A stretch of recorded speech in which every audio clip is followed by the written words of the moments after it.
breu intervenció com a la meva condició de president de l'Obra Cultural Balear.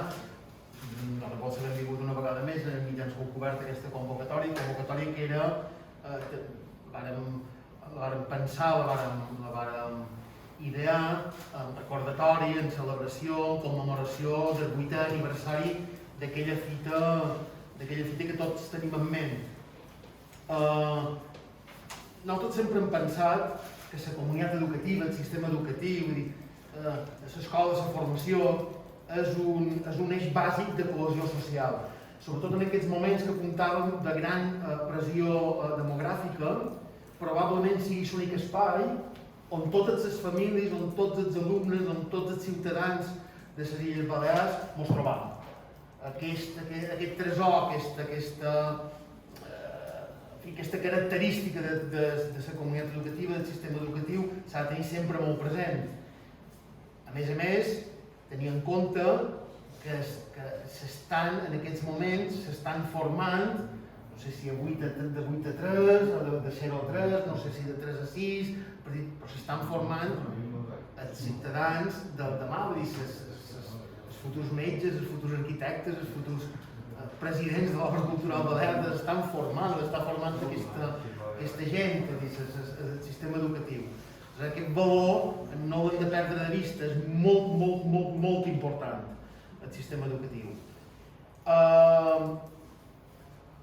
Deien abans que se va demostrar que estil no servia per res, i permeteu-me la frivolitat, sí que es va servir per perdre leccions, que prenguin nota aquells que ho vàrem dir en una ocasió des de l'obra.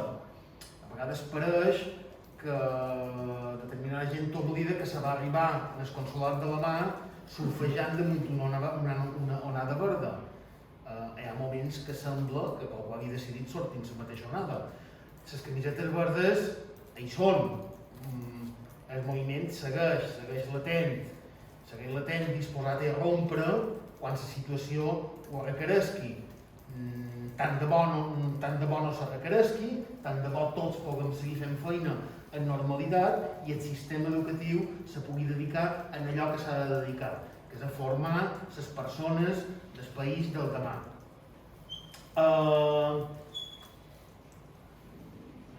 El paper de l'Obra Cultural Balear en aquell moment no era jo de l'Obra Cultural Balear, però m'ho puc imaginar perquè és el paper que ha fet durant els gairebé 60 anys d'història.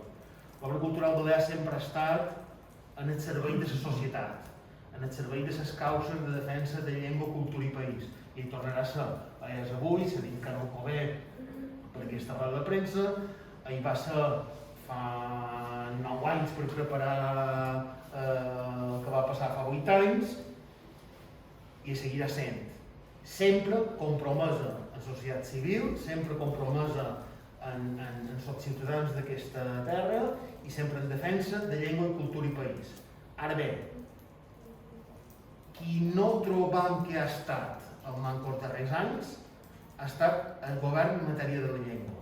La llengua catalana troba a faltar decisió per part del govern. I s'hauria de rectificar. Fa 6 anys que ja hi som. Després m'ho lamentaré. Per part nostra, portes obertes, mitjans de comunicació, comunitat educativa i societat de les Illes Balears en general, compromesos, mà estesa en defensa de llengua, cultura i país. Moltíssimes gràcies i si voleu, si teniu cap pregunta, estaria bé, segurament per la multitud que som aquí darrere la taula, dirigir-les a qui trobeu que s'hagin de dirigir i si vos pareix, al final, fer un darrer torn de